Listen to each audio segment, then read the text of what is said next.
శివి చక్రవర్తి ఆపదలో ఉన్న వారికి సాయం చేసేవాడు. ఎవరు ఏది అడిగినా దానం చేసేవాడు. ఒక రోజున ఒక పావురం వచ్చి ఆయన దగ్గర వాలింది.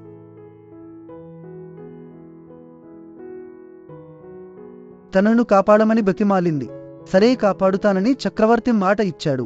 ఇంతలో డేగ వచ్చింది. ఈ పావురం నా ఆహారం, నేను తినాలి, దాన్ని నాకు ఇచ్చేయ్ అని కోపంగా అడిగింది డేగ.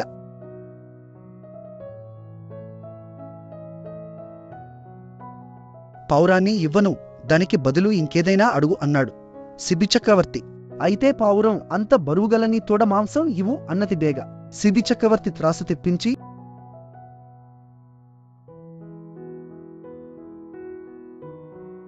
ఒకవైపు తన తొడ మాంసం కోసివేశాడు.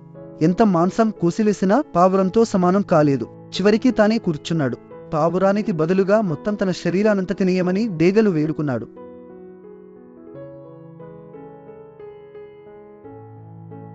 వెంటనే డేగ ఇంద్రునిగా మారింది. పావురం అగ్నిదేవుడిగా మారింది. వాళ్లను చూసి శివి చక్రవర్తి ఆశ్చర్యపోయాడు. ఇంద్రుడు అగ్నిదేవుడు ఎలా అన్నారు. శివి చక్రవర్తి, మేము నిన్ను పరీక్షించాలని వచ్చాము. ఈ పరీక్షలో నీవే గెలిచావు.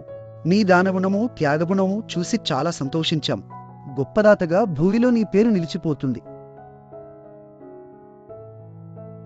అని దీవించి అదృశ్యమైనారు. ఇందులో నీతి ఏమిటంటే ఎవరికైనా ఇచ్చిన మాట తప్పరాదు. ఈ వీడియో మీకు నచ్చినట్లయితే లైక్ చేసి సబ్స్క్రైబ్ చేసుకోండి.